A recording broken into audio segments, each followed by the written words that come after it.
God united with all, so that they may become for us the body and blood of our Lord Jesus Christ.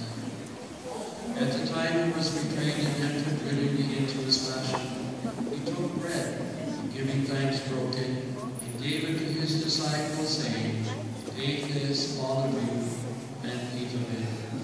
For this is my body, which will be given up for you."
Therefore, as we celebrate the memorial of his death and resurrection, offering the glory, the bread of life, and the chalice of salvation, giving thanks that you held us worthy to be in your presence and minister to you, humbly we pray, and partaking of the body and blood of Christ, we may be gathered into one by the Holy Spirit.